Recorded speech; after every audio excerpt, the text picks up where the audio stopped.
Welcome to this residency-level explainer on object relations, Part 1. Today, we're rigorously unpacking the mechanistic and clinical depths of Klein, Bion, splitting, and projective identification. If you've ever found yourself wondering why your patients consistently repeat agonizing relationship patterns, or why you suddenly feel intense, totally uncharacteristic emotions when you're just sitting across from them in the clinic, well, you're in exactly the right place. We are going to map out the true internal architecture of the mind. Here is our roadmap for today. We're covering the foundations of object relations, Melanie Klein's modes of functioning, mechanisms of defense, Bion and containment, and finally, clinical manifestations. Section 1. Foundations of Object Relations. We absolutely have to establish the basic anatomy of the mind before we can begin to understand how it malfunctions. So, first things first, what actually is an object? In psychoanalytic language, an object isn't a literal thing on your desk. It's a person or a part of a person toward whom affect or drive is directed. But here is the absolutely critical distinction. You have to separate the real external person from the object representation inside the mind. Think of a mother who is just momentarily distracted by a phone call.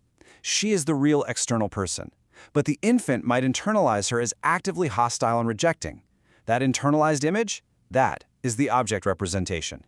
And this perfectly illustrates how our internal world is actually built. It's not just a scrapbook of isolated images. Every internalized memory contains three parts: a self-representation, an object representation, and the specific affect that inextricably links them together. So the memory isn't just a factual, my mother was angry, it's experienced as, my mother was a terrifying monster, I was a helpless victim, and the connection between us was pure terror. This is the fundamental process of internalization. W.R.D. Fairbairn hit the nail on the head when he said that we don't just swallow an image of our parents, we swallow the entire relationship.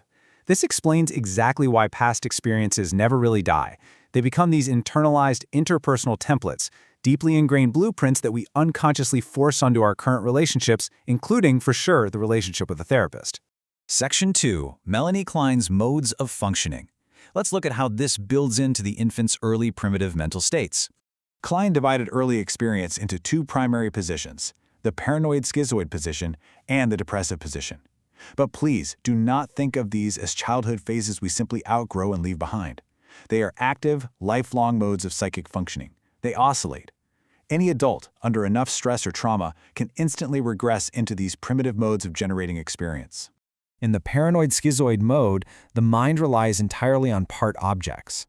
A mother isn't a complex human yet. She's either the all-good, ideal breast that feeds or the all-bad, persecuting breast that frustrates. This state is driven by persecutory anxiety, the terrifying, overwhelming fear that one will be invaded and annihilated. To survive this, the mind uses splitting to forcefully keep the good safe from the bad. Clinically, you'll see this manifest as extreme idealization one minute, vicious devaluation the next, and massive projection of badness outward. But as development progresses, integration occurs and the depressive position emerges. This is a huge cognitive leap. The individual suddenly recognizes whole objects. The frustrating mother and the loving mother are actually the exact same person. Integrating these good and bad aspects creates the capacity for ambivalence, but it also triggers profound guilt and concern because the person realizes their previous destructive fantasies were aimed at the very person they love. This realization drives a powerful psychological need for reparation, basically trying to fix the damage they believe they've caused. Section 3. Mechanisms of Defense. Let's look at how the mind actively maintains these primitive states. We have to start with splitting.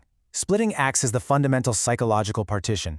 It's an active, unconscious process that forcefully keeps idealized and devalued experiences in totally isolated mental compartments. There's no gray area here, only black and white.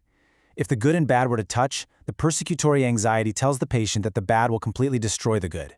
Now this brings us to projective identification, which is arguably the most important mechanism in all of dynamic psychiatry. Unlike simple projection, where I just imagine you are angry at me, projective identification is highly interactive. The patient disavows an unacceptable part of themselves, attributes it to you, and then exerts immense, unconscious interpersonal pressure to literally coerce you into acting out that exact role.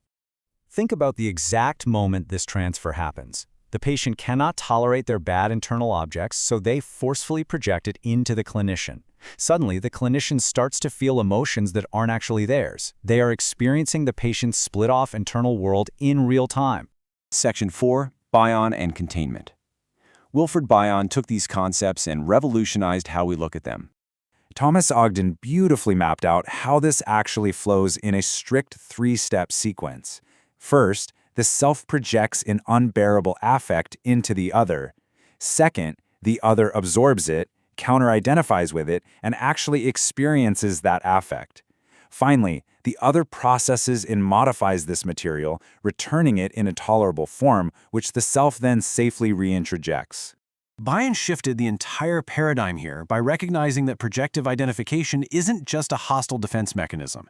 It's actually a desperate, primitive form of communication. This is his famous container-contained model. Imagine a screaming infant. The infant projects their raw, unbearable terror into the mother. The mother, acting as the container, absorbs this terror, stays calm, metabolizes it, and soothes the child. She processes the overwhelming affect so the child doesn't have to face it alone. But what happens when this containment completely fails? If a caregiver is severely depressed or abusive, the infant's terror isn't contained, it's amplified and shoved right back. Bion called this an attack on linking. When this happens repeatedly, the infant is left drowning in unbearable affect. This prevents the integration of the self, leading to identity diffusion and laying a very real structural groundwork for psychotic functioning later in life. Section 5. Clinical Manifestations.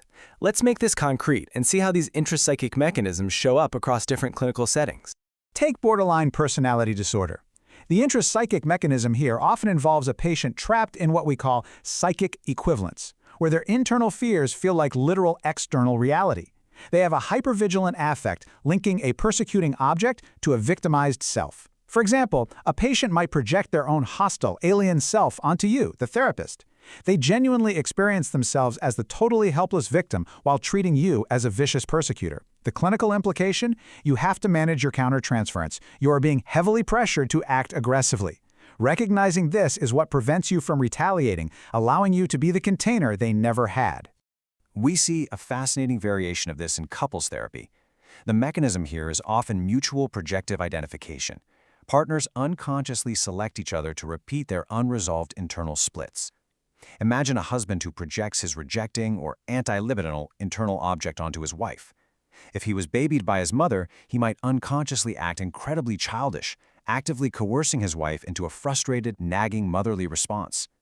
The takeaway here is huge. Marital conflict is almost always an externalized, internal conflict.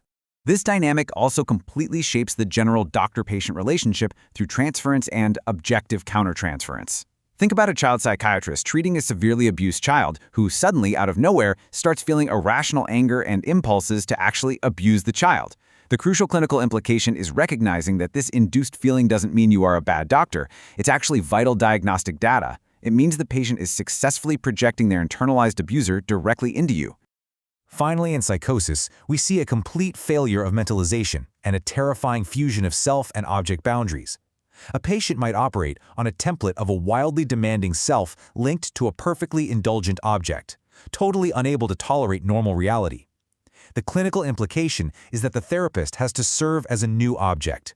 By surviving the patient's massive projections without retaliating and providing firm, consistent boundaries, the therapist helps the patient slowly reintroject a much more stable, realistic template of human interaction. As we wrap up this explainer, I want to leave you with a completely different perspective. We've seen that the mind is literally built out of internalized relationships and that severe pathology is often just a repetition of unbearable past templates. So, if a patient's hostility isn't actually an attack, but rather a desperate, primitive communication seeking containment, how will you use your own mind and your own countertransference to finally be the container your patient never had? Thanks for joining me on this one.